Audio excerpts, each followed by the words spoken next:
Hello and welcome to Don't Shout at the Telly with me, your host Saliha Ali. We're very fortunate to have with us today Kirk Leech, who is a journalist and researcher. And Kirk's going to talk to us today about foie gras, something he's written extensively on. Hi, I got interested in foie gras because I used to work for an organisation called Understanding Animal Research. And they are like a lobby group who support the use of animals in medical research. And part of my job was to encourage openness from universities and research institutes. They should be open about the work they do and the role that animals play in research. Partly because for the last, 20, 30 years, there's been a threat from those against animal research, kind of like criminal groups who'd use violence against researchers, but really those campaigns are pretty insignificant now. And those people who are against animal research now moved on to other areas, and one of the areas they moved on to is targeting restaurants and shops in the UK that sell foie gras. If you look around the country, lots of restaurants, lots of shops have been bullied or pressurised from selling foie gras. And whole cities in the UK are now foie gras free. They call foie gras free zones. And in London, you can only buy foie gras in some of the kind of high-end shops. So I thought this was an interesting issue, and then I did some research on it and kind of discovered it's a bit of a I suppose you call it a culinary culture war. That some people see foie gras as torture, as a disease, as treating animals badly. Some people see it as a delicacy. And I think the reasons people don't like foie gras is obviously what's called gavaging, the force feeding of the ducks. Also, people think it's kind of posh people's food. Also because I think we live in times when people only seem to tolerate what they like. We live in fairly illiberal times. And I think that there's a great intolerance for lifestyles and cultural choices that people don't want. So I thought I would write about it. And I've now written quite a lot of articles about it, actually. But do you not think that you should be tolerant and let everyone fight for what they believe? And if people feel really strongly about this and feel that it would go towards a better society, they should have the right to do that and campaign for it. No, I actually agree with you. For example, if you look at the whole question of kind of animal rights in the UK and the whole history of modern animal rights activity in the UK, criminal activity aimed to stop researchers and scientists and lab technicians or companies doing their work. There were 30 years ago some fairly vicious individuals, but for the last 15 years, most of the activity of the animal rights extremists has been blackmail. If you don't stop doing this research, then we will do this to you.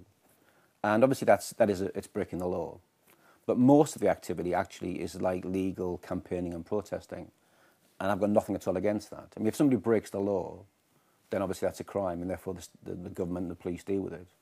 But in effect, most of the activity has been just people who object to animal research for animal rights reasons. If they want to protest, I'm completely happy for them to do that. And I think that one of the main problems has been is that people who are involved in this area have often cried off or been kind of scared of engaging with these people in an open debate because they think either they'll be targeted by the other small group of the criminals. If you look at the whole animal rights issue, there's a small, hardcore group of people who would use crime. The majority of people who are against animal research are perfectly, legal campaigns, don't do anything wrong.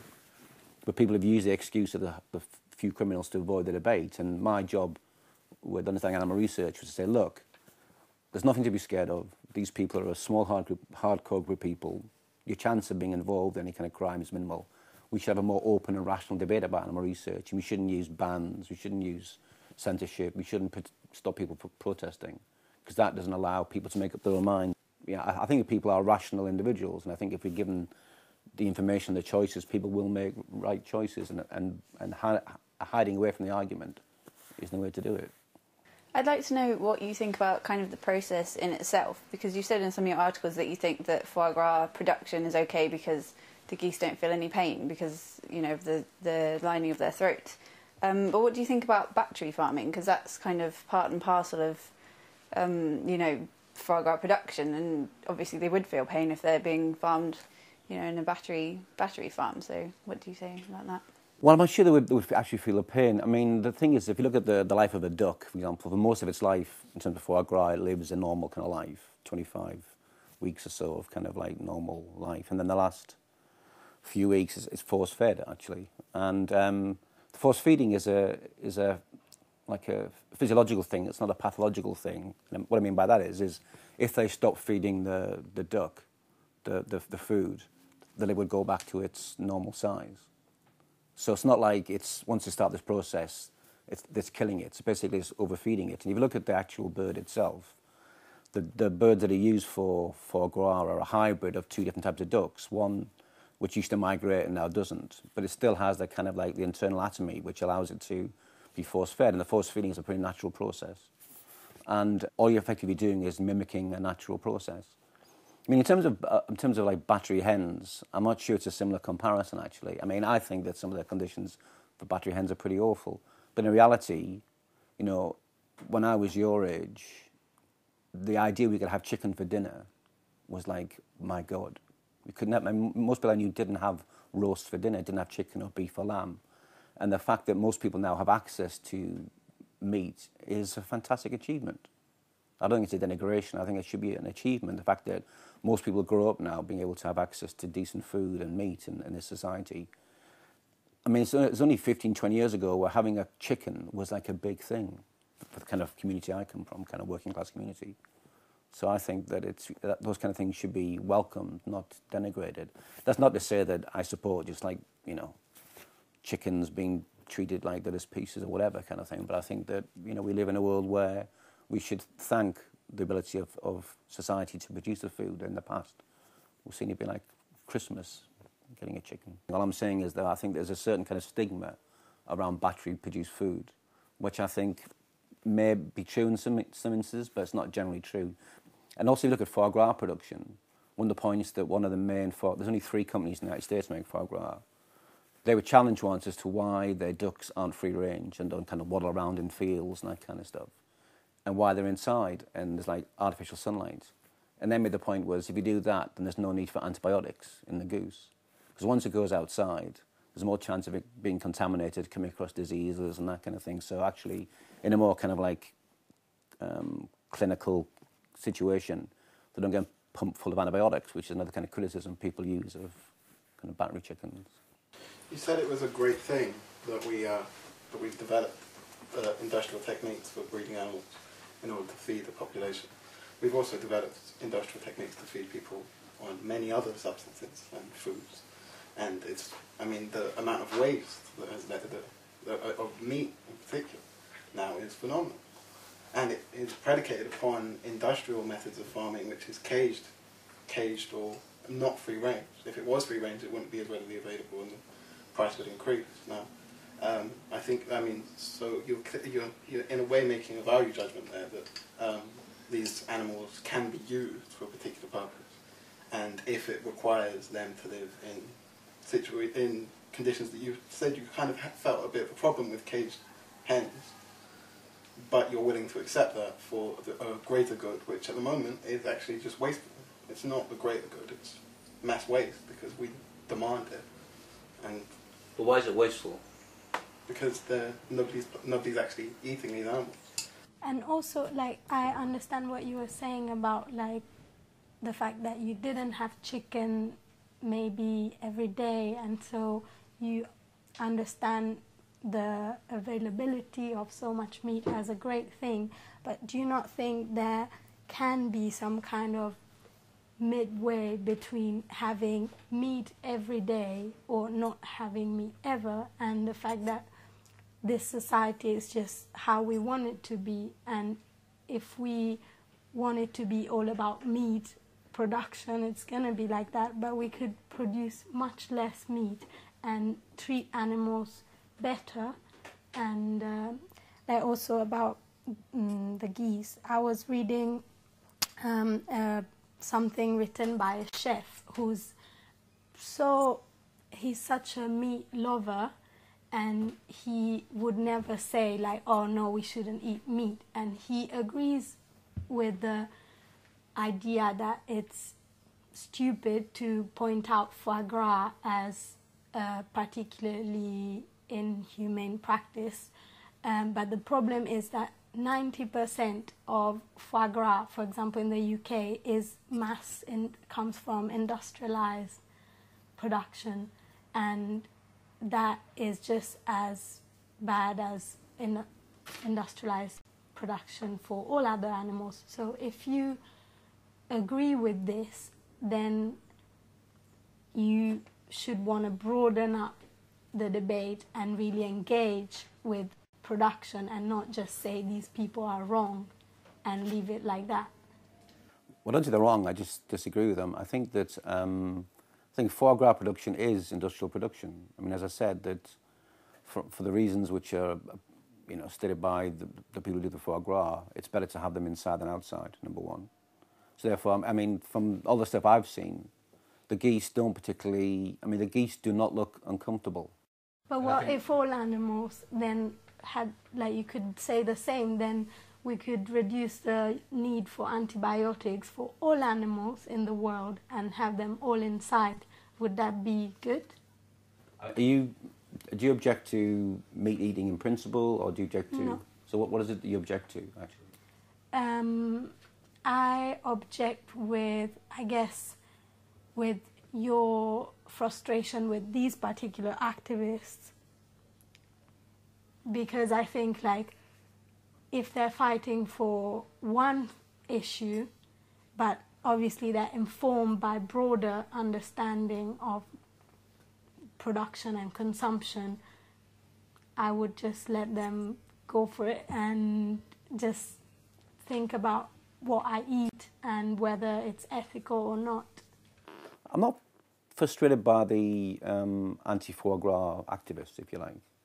I'm more frustrated that we seem to have lost, as a society, a kind of sense of where our food comes from.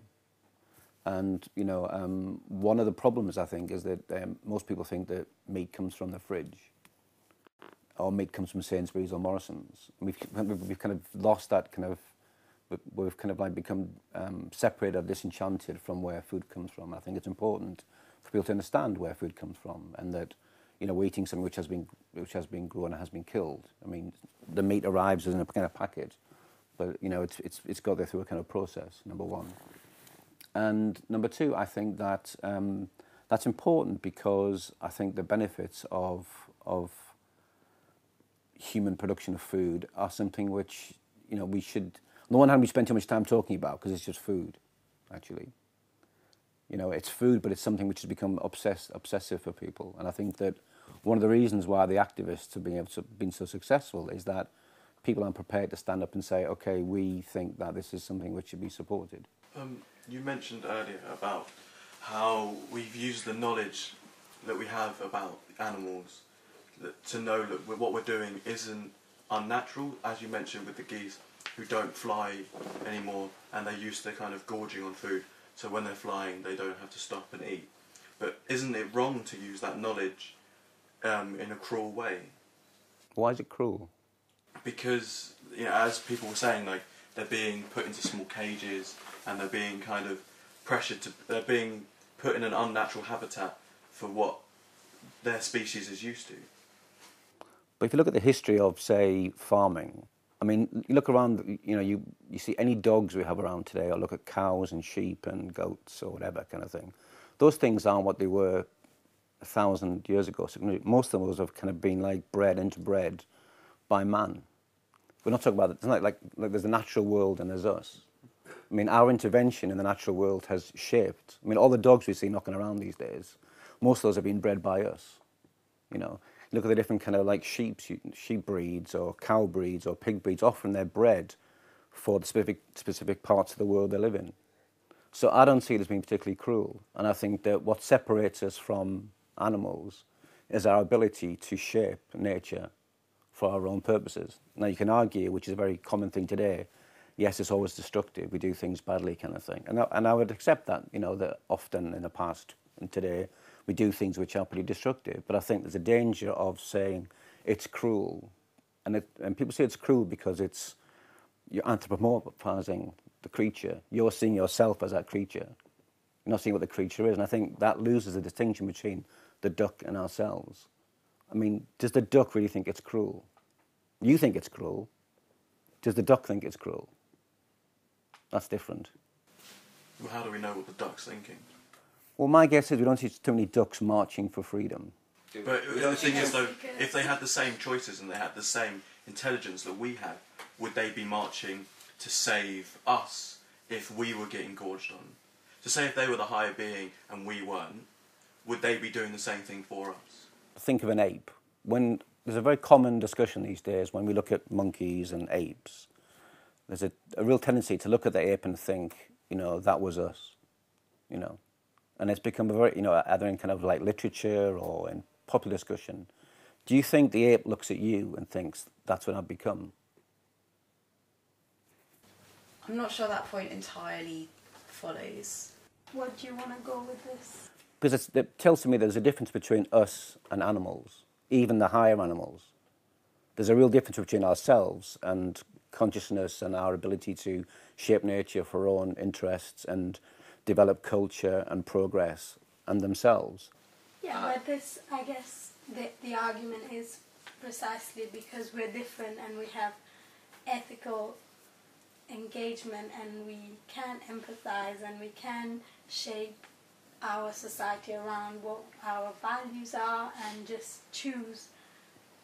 Precisely because of that, we can decide not to behave in certain ways. That's right. Therefore, we can decide not to have foie gras or have foie gras. We can decide to put a monkey in a cage or not. And I think that distinction is quite important, because that's what I mean. Go back to your question, which is why, you know, I don't think it's helpful to say, well, the duck thinks it's cruel. You bring us down to the level of the duck, or even bring the duck up to the level of us. But it doesn't really help us, because it doesn't really show us what's different between us and them. I certainly wouldn't like to compare the level of sentience of a human being with the level of sentience of a duck. That's not what I'm trying to do at all. But animals do have pain perception. They do have a sense of sentience, and just because they're not... What do you mean by sense of sentience? A sense of... okay, possibly I wouldn't use it in reference to a duck. But things like apes certainly have a sense of sentience. They can recognise their own reflection. Elephants have an idea of their own mortality. There's lots of species of monkey which have symbiotic and mutually beneficent reciprocal social structures. So there's definitely something there in some way, and I'm in no way saying that animals have the same level of sentience as us, but there is something there. And I think it's a very, very frightening concept to see ourselves as the top species which has a right to do what we want to other species. I find that a very uncomfortable concept, especially when you think about the very recent developments we've had in neurological research, animal psychology, and I just fear that in a few years' time we're going to be really ashamed of ourselves and what we're doing. I think that's a really interesting point about, you know, should we as human beings have to be thinking of ourselves as the best thing around. I mean, if we just go back to sort of the argument about why animals should have rights in the first place, the way it goes is because they feel pain, it's because they suffer. And, you know, we know that animals don't feel pain in the same way that human beings do. Pain is a physiological thing, but it's also a psychological thing. And animals don't have the sort of world that human beings have, with language, with feelings, with abstract thoughts and fears and hopes and all those kinds of things, which make suffering for human beings far more terrible. But then, as I think we've already heard, people will say, well, because we are a higher moral being, even if animals don't feel pain in the same way that humans do, we should prove our moral worth by giving them rights.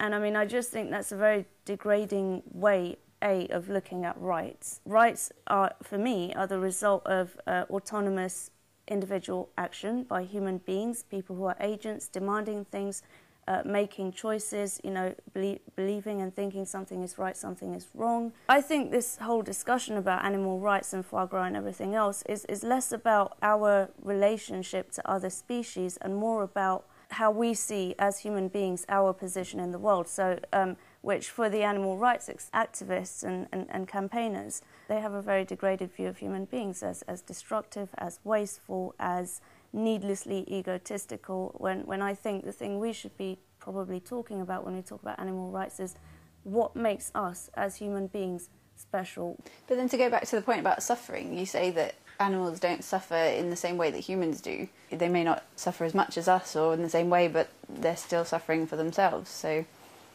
I don't really see how that's relevant.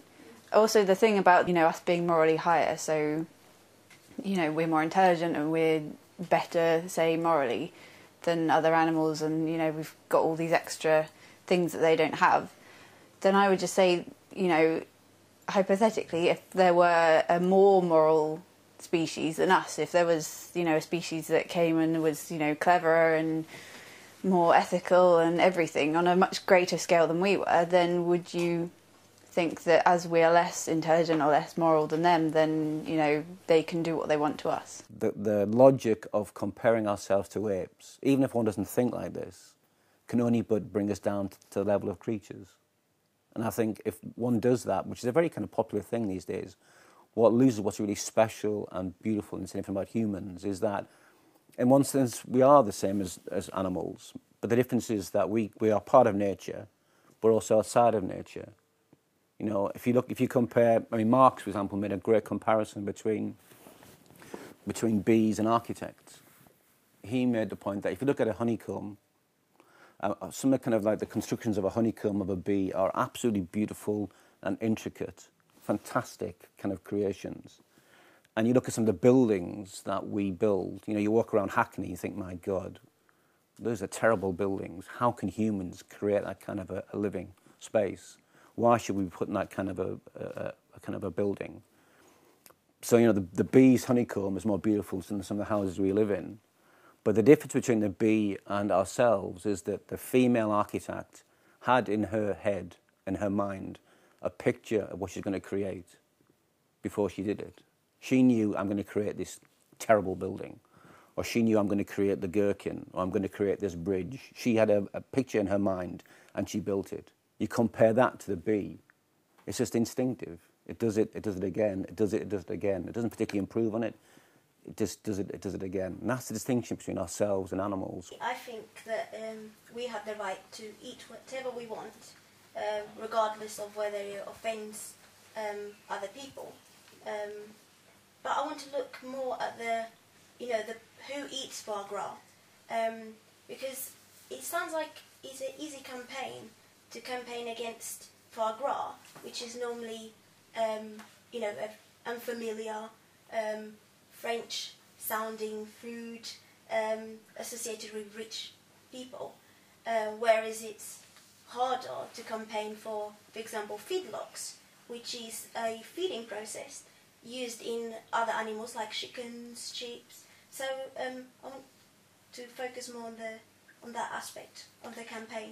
I think that's right, actually. I think that because the perception is it's posh food for posh people, it seems like an easy target, actually. I mean, I went to a restaurant, I actually tried foie gras. There were 40 restaurants in Cheltenham which used to sell foie gras, and now there's only one restaurant.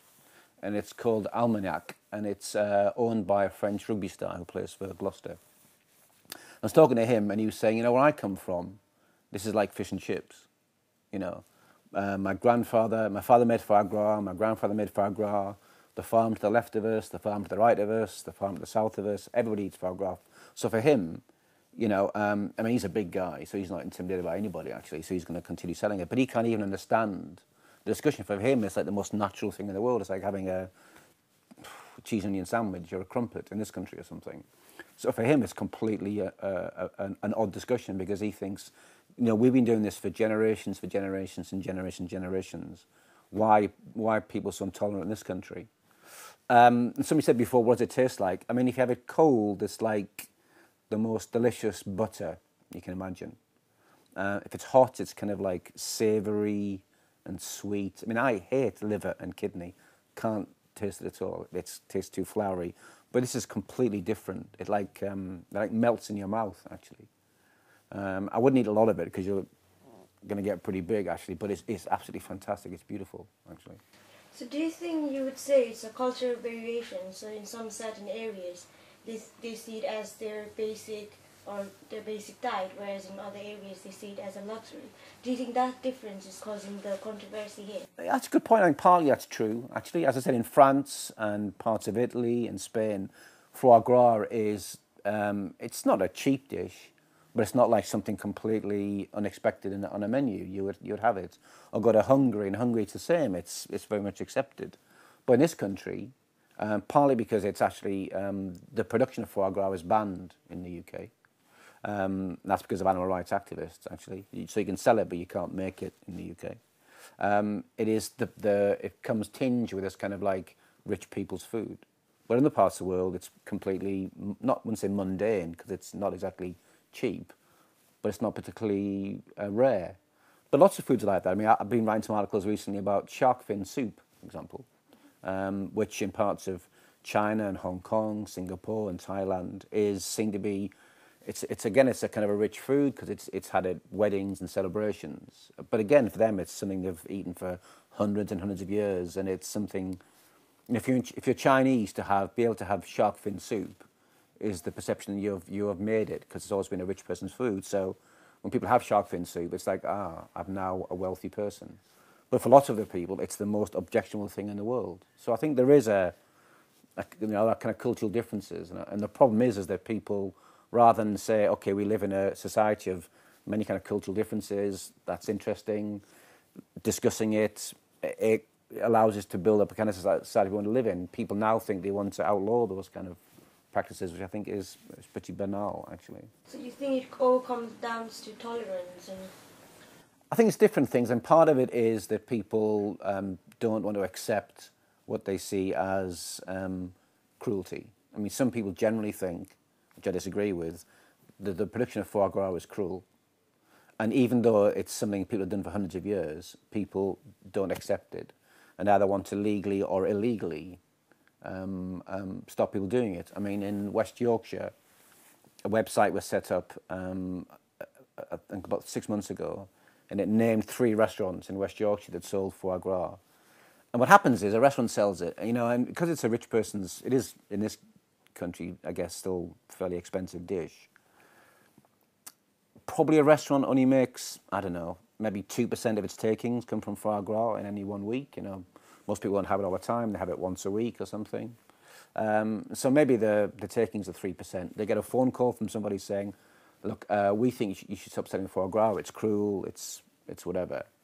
And if you don't stop doing that, we'll have a picket outside your restaurants. We'll give out leaflets. We'll go into your restaurant. And we'll threaten you. I mean, not threaten physically, but we'll obviously stop people going to your restaurant. So most people think, okay, it's not worth it, we'll just stop selling it. Or they'll continue to sell it, and they might get a brick through the window, or they might get like loud, vociferous protests. So it's a mixture of different things. It's, as I said before, it's animal rights activists looking for cheap victories, whether it's being against circuses, or greyhound racing, or farming, or butchers, or whatever. And foie gras falls into that. They think, most people don't eat foie gras. It's the kind of thing that Prince Charles eats. Don't like him. Let's get into it and stop it, actually. I mean, my family used to breed ducks and geese. And where are you from? From Ukraine, yeah. So, in my mentality, eating foie gras, which we don't call foie gras, we call just a liver, or kidney, it's just the part of the whole eating experience. To me, it would be cruel to eat duck and not eat other parts of it, So, how do you find eating, foie gras? Is it just a part of eating experience for you, or it's something more like cultural or something posh to do? To be honest, for most of my life I couldn't afford it, and I couldn't actually honestly say I could afford it now that often.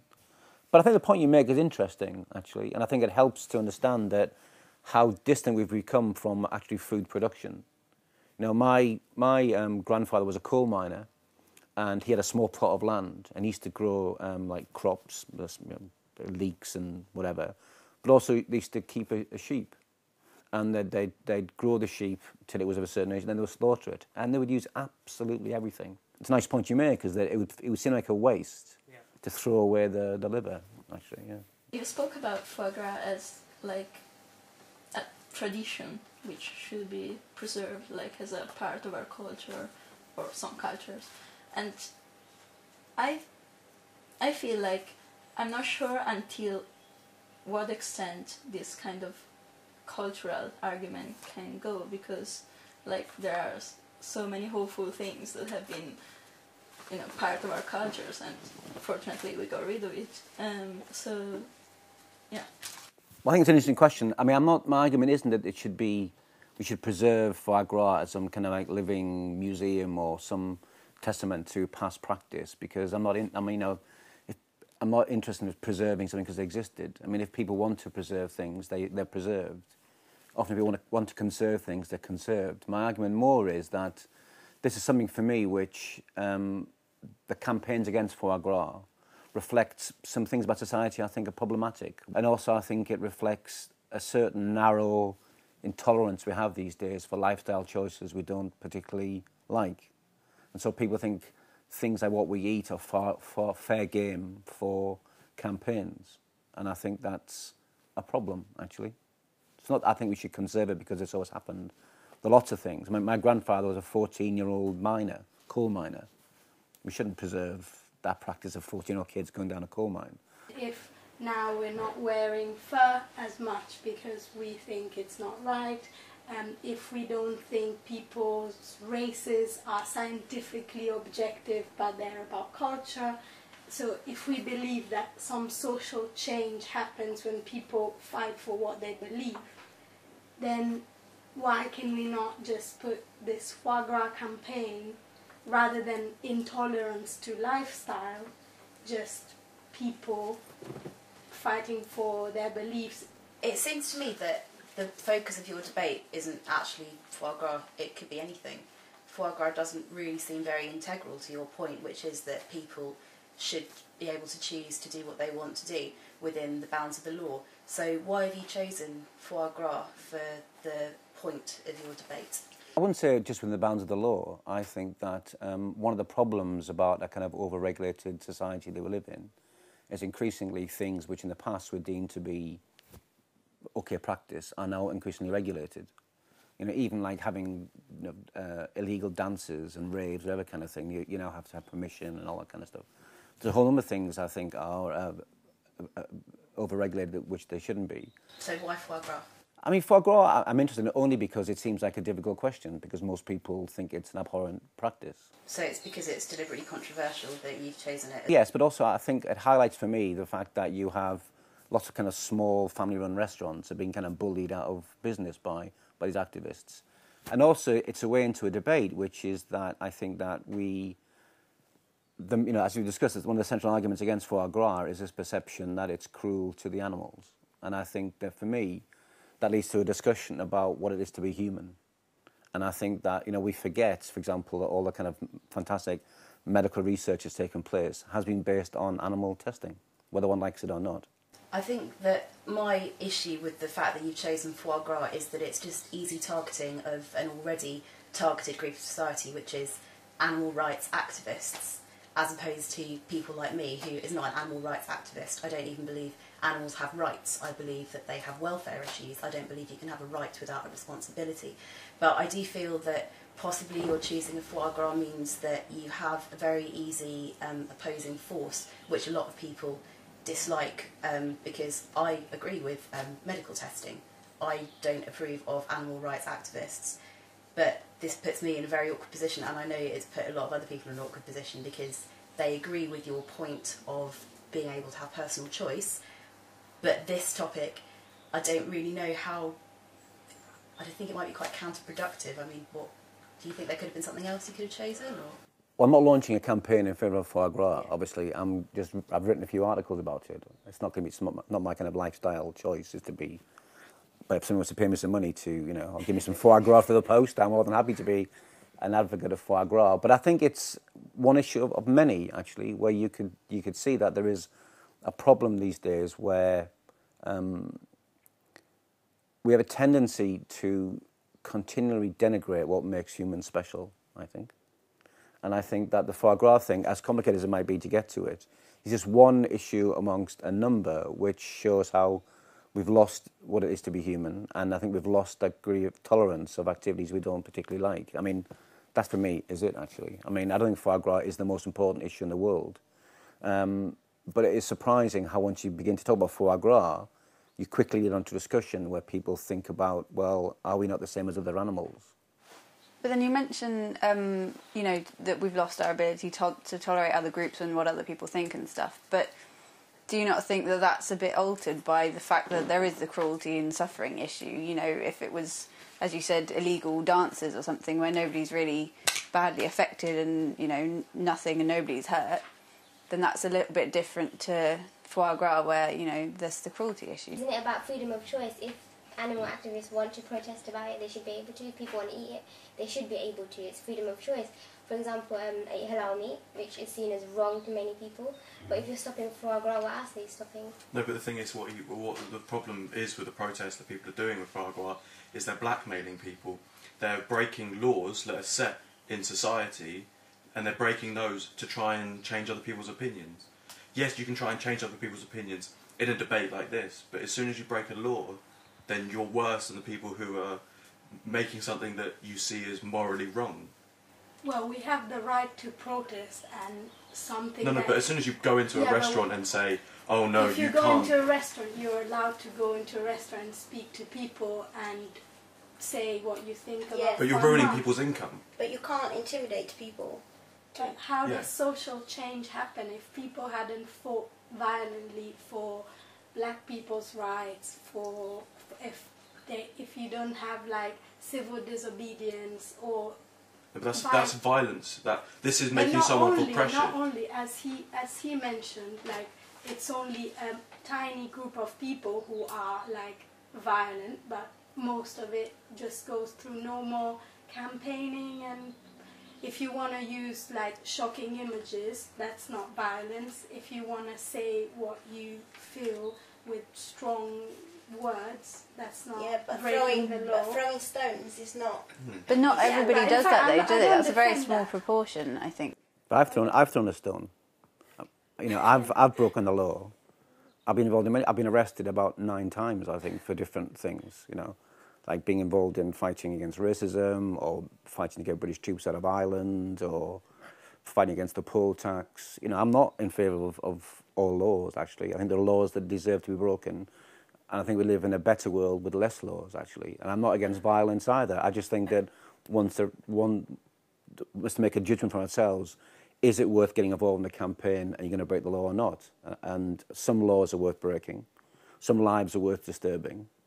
Some campaigns are worth spending a lot of time on, and some aren't. And I think trying to stop restaurants selling foie gras is a banal campaign. You know, what right do you have to say, I don't agree with your judgment of this? You know, what, I don't think that you should waste your time on it. You've got no right to tell somebody else what else, you know. What I think that raises an interesting question, you see, because one of the problems we have these days is that, like, liberalism or tolerance we discussed before, it's become a very narrow thing, and people are only prepared to accept and tolerate things which they agree in. Real liberalism and real tolerance is a more broader concept, which is action, not just what people think, it's actually what they do. And I think it'd be very easy to organise campaigns around, say, raves, because everybody thinks it's okay to rave. But foie gras and the debates around those kind of things raise more fundamental questions, actually. And I think for me, it's not because I want it to be a difficult question, but the fact you have to discuss foie gras indicates that there needs to be a broader discussion about freedom and liberty in this society. I mean, if you look over the last 20 years, the erosion of civil liberties, I mean, within the last 10 years it was the Muslim communities, but in fact it's activism circles, it's environmentalists and animal rights activists who have had the most draconian state measures used against them. So on the one hand it's an anti-statist position, but on the other hand it's a pro-state position. I have to say, comparing to the kind of like regulations against people really fighting against the state, right, whether it's getting British troops out of Ireland, I mean, nobody would kind of like think it's great to have like police infiltrating your organisations.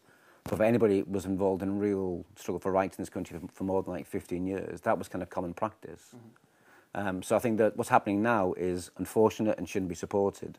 But in the great scheme of kind of the way the British state has kind of dealt with opposition, you know, the British state has assassinated people. Mm-hmm.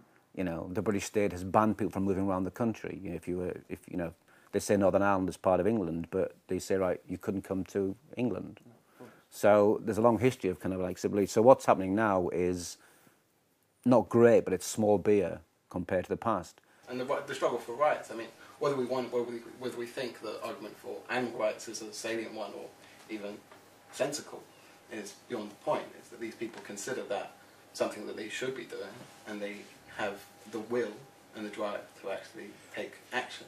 I think you give them too much credit, actually. I mean, having met some of these people, having read their material and seen their activities, the reason they're involved in political campaigning is that they think, like we discussed before, that humans are on a par with guinea pigs. You know, so their kind of disenchantment with humanity, their belief that most people are just obsessed with watching television, eating McDonald's, you know, having a good time. They've given up on effectively trying to win the argument. It's not because they don't think you can win the argument because of like police repression. Because I've got to tell you, I mean, I've seen pictures of these people's activities, and you know, one guy was the main Animal Liberation Front bomber, he was called. He had a squeezy bottle with a sparkler in it. He put under a car. I mean, not pleasant, but that's not Al Qaeda. That's not flying an airplane into a, you know. So these people are an irritant. They're a problem, but they're not like a real threat to the state. So it's not. They're not. Their problem hasn't been state repression against them. It's that they don't think that humanity is much to write home about. And that's why they get involved in those kind of campaigns. They're not interested in winning the argument because they think we're not worth it. They think we're less important than Pinky and Perky. But you've been involved in political activity and violent political activity. You're on exactly the same par. I'm really uncomfortable with your blanket condemnation of people who stand up for what they believe in. Sure, but don't you think there's a difference between a racist putting a petrol bomb into somebody's house? That's violent. Or a black person fighting back against racism. You would make a moral distinction between the two. Yes. You wouldn't say that a rapist is the same as a victim fighting back against rape. They're both using violence. The woman might smash the guy's head into the TV, but she's doing it because she's been attacked by a rapist. You would make a distinction between violence you support and violence you don't support.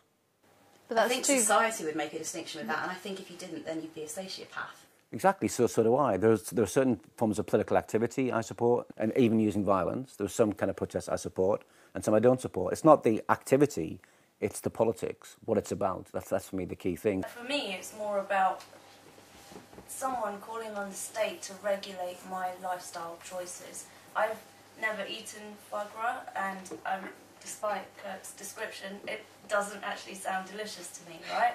But I wouldn't dream of telling someone else, you know, what lifestyle choices they can make, and then have the state regulate that, or for someone to call on the state to regulate that. I mean, I think when when I'm arguing against these people in terms of in terms of their campaign to stop restaurants from serving it and whatever, I'm making an argument also to say I'm not the same as a goose. You're kind of seeing humans being a superior race, which is I undeniable. That's completely undeniable that humans are the superior race, but that doesn't mean we can't be compassionate. They're not mutually exclusive. I agree with that, actually, and that's what makes us different. Yeah, that's what I'm saying. Yeah, and that's what has made us improve in our and our societies to evolve. And also, it doesn't need to be the state. Like, it has been within society without banning, without laws. Like, so in that sense, like, it doesn't seem to me like that the priority of our governments now is thinking about what we should eat and putting laws on that. Or even it seems to me like that you're quite concerned with restaurants slowly taking away foie gras off their menu. Those restaurants are not victims necessarily, like maybe they've made choices, and like fur, like people now are wearing it less, like, but not necessarily because they fear like being violently attacked. If someone comes into a restaurant and tells me, no, you cannot eat this, it's done like this, blah blah blah, well, sod off, it's my choice. Personal choice is the one thing that I was trying to say was, you know, if you break a law to do a protest with violence and so on, and with the poll tax riots, there was a good reason behind the protest, because it was bettering other people's, you know, outcome, but not everyone's. But if you stop people having that personal choice by blackmailing them, that is the problem I had with people breaking the law for this particular protest. Also, you said about degrading humans to the level of animals, but perhaps, well, first of all, that's a very, you know, big generalisation that if you're lumping all animal rights activists into that group and into that mindset, then I don't see how you can say a whole group believe this, because clearly that's not the case. But also, is it not kind of perhaps more as people get more aware of environmental issues and wildlife and all this kind of thing, and as, you know, information is more freely available, then perhaps it's kind of people have more respect for animals and are kind of bringing them, rather than it being, you know, humans are being degraded, is it not animals are being kind of more respected? And is that a bad thing? No, but I'm not saying that, you know, we are like, you know, high species, say, but rather than thinking, oh, tigers aren't worth anything, you know, they're just there for us to kill and eat and, you know, use in medicine or whatever, is it not thinking, actually, no, they are worth something in their own right, and, you know, they are there to be respected, and what, you know, what's for us to kill them just because they're there, you know? Is it not thinking, oh, well, actually, let's respect them a bit more? I mean, I think you raised an interesting point, but I think that, in a sense, makes the point for us, actually, because I think that the compassion one can show, or the kind of moral judgments and moral decisions one can make about whether one believes in tiger farming, or whether one believes tigers should be, their rights should be elevated above the rights of local people who increasingly are kicked off the land to make larger and larger kind of tiger farms. Those reflect what makes us different to tigers and apes, if you like, because we have that ability to have that compassion and to have that debate and to make those moral choices. Well, I'm afraid that's all we have time for. Thank you, Kirk, so much. That was a really interesting discussion. If you want to get involved in Don't Shout at the Telly, email us.